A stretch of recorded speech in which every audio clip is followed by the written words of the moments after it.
Hey everyone, welcome to Reddit Readout. Today we are checking out Confession. Story 1. I stole bird scooters and made money by selling them. So a few years ago bird scooters were easily hacked with a $20 control board readily available on eBay and Amazon. I used to drive to the big city in another state with my drill and load my truck up with the best condition scooters I could find, and scan them like I was a charger, loading up 20 to 50 scooters a night. I then would drive outside of town and take my drill and drill right through the brain to disable the tracker, then drive back home to my state, disassemble them, install the new control board, charge them and sell them for $300 on Facebook.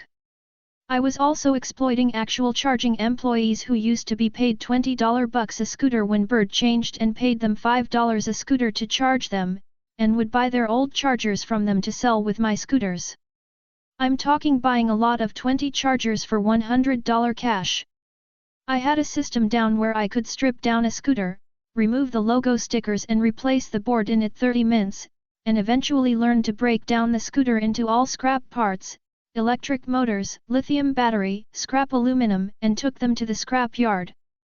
I also later learned to solder a programmer up to the scooters and hack the firmware and unlock the scooters to travel at over 25 miles per hour. I charged more for these as it was labor-intensive. I made thousands of dollars selling these scooters, that became a nuisance to cities. Story 2. M22 stole money from my recently passed grandmother. Recently my grandmother died and I inherited her old phone with all her cards and such. Instead of removing them I used it to buy myself some new music equipment. I don't know if I'll get in trouble by my parents cause of this, but I feel terrible regardless. Part of me wants to rationalize and I'm sure I'll feel more of that once it comes in the mail and I use it. Edit. LMFAO. Thanks everyone for the advice. I'm going to return the equipment. As much as I hate it, I'll just be patient and buy it with my own. Another edit. Told my stepdad. He said it's cool and I don't have to return it. Huge W. He said he was gonna spend it himself anyways. Story 3. Stole my friend's fidget toys when I was young and never got caught. When I was young I stole most of my friends' fidget toys. They never noticed I took them and I would trade them back to them for something better. I'm not friends with those people anymore. We grew apart, but yet I was never caught. Story 4. I steal a lot of stuff. Recently I've gotten into stealing. I love the rush of it. I know it's wrong and illegal, but I just can't help myself. I steal stuff from food, makeup, alcohol, and medication. I love doing it, and anytime I walk into a store I always think of what can I steal and get away with this time. I'll see the signs that say shoplifting can be a permanent mark on your record and I just grin, because I haven't been caught and I won't be caught. That's a cocky way to think and I know I'll eventually get caught, but I'm having fun for now. Edit. I know one day I'll get caught, and I know all of the consequences of my actions, but it doesn't matter to me. I love the rush of stealing and I love being able to have things. I don't really get anything cause my family doesn't have any money. But I love it. I love having the fun and rush of it. Story 5. I have found lots of money, sometimes big amounts, and kept it. I am extremely lucky at finding money. I have found lots and lots of 1 coins, 2 coins, and other coins. I have found 25 notes, around 10 notes and at least 5 20 notes. Once a woman lived near me and she went rushing down the road saying she had dropped 20. Little did she know that I had already found it, spent some of it and had the change in my pocket as she told me.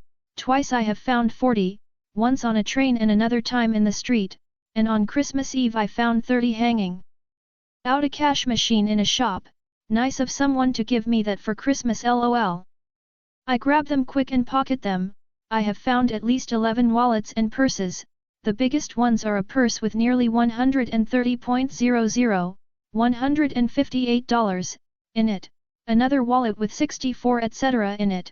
One wallet I found, I took the cash out, pocketed it and then went to the address in it and pushed the wallet and bank card etc. through their letter box. Another with 60 in it.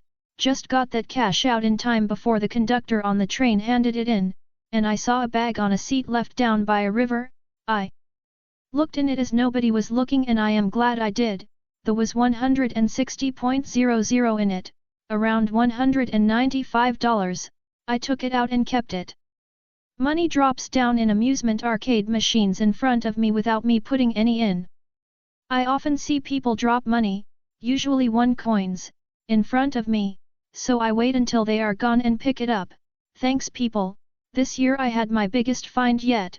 I was going to work and found $190.00, around $232, laying all in 20 notes and 110 near where I live.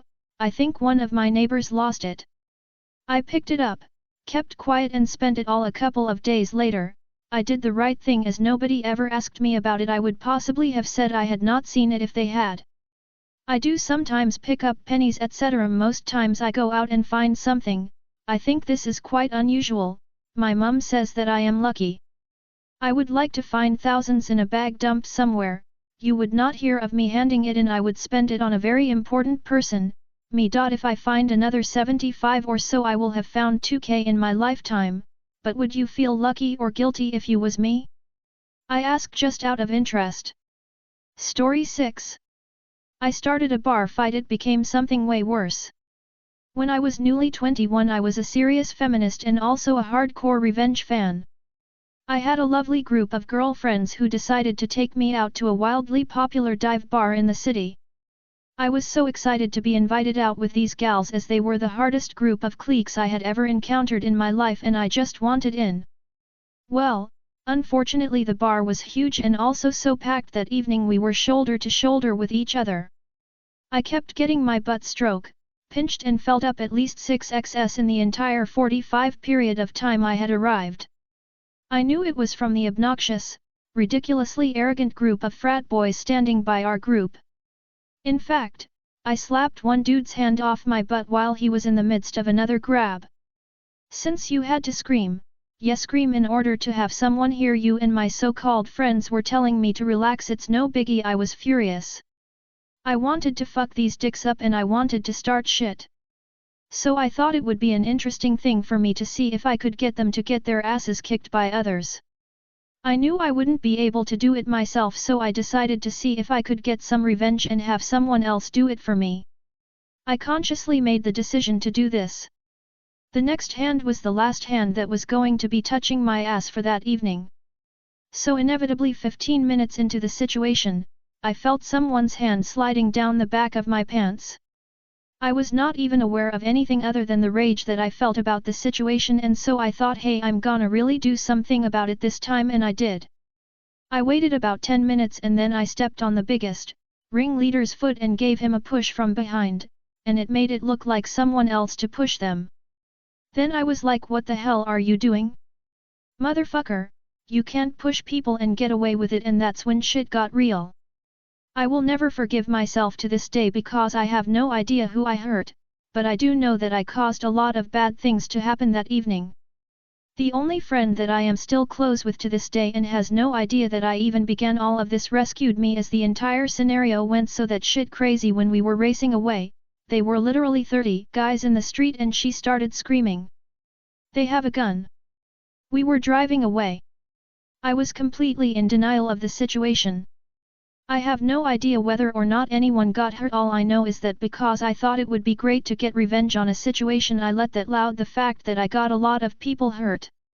I do know that nothing is ever going to make me forgive myself, but Jesus, it's really crazy how violence can get out of hand. I think I went way too hard for this one. Not even my husband knows what happened. If I was to tell my one remaining friend that was able to save me from that evening what I had done, she would never talk to me again, and that would ruin me. So I'm feeling like I have a huge bunch of karma coming my way and I'm just waiting it for rent to happen. Story 7. I found cash in my buddy's laundry while house sitting and have been spending it on amenities for his house. Title says it all. I found cash, probably at least $60, in my buddy's laundry while house sitting for him. Originally I left it in with his clean clothes for him to find later, but after a couple days I started noticing things around the house that needed replacing or would be helpful for him to have, so I've slowly been spending his cash on cleaning and pet supplies. But I feel guilty because I feel like it's a total control freak move to be deciding how to spend his forgotten money, so maybe I'll replace it before he gets back lol. Story 8. I vandalized expensive equipment at a construction site. I was about 11 or 12 at the time. I wasn't a naturally destructive child and rarely was in trouble. They were building a strip mall near my house and the workers would go home and leave earth movers and front loaders parked at the site overnight. Me and a friend, mostly me, climbed under one of the big machines and saw there was a large cylinder that had been lubricated with heavy, thick black grease. I took a stick and gathered some of the grease and spread it all inside the cab of the front loader. I put it all over the gauges and controls and jammed it into the keyhole. I came back and looked at it a few days later and I could see they had a lot of trouble trying to remove the grease. I don't know why I did this, it was a long time ago, but I did and I was the instigator. Story 9. You are my weakness and you probably don't know it. Whenever I see you, whenever I hear from you, whenever I think about you it's like. I don't know what it's like. It just fucks me up, you know. I know I don't love you. I know I don't want you back, so what is it that makes me feel something that I can't even describe? I don't even know what I'm upset about, but I'm just upset, you know. And I have to see you like every day. Did I really love you that much that somehow it still affects me? When is this going to end? Obviously I can't say these to her and I don't want to either. So I had to write something here. If you could help, that would be appreciated too. Be the first to comment.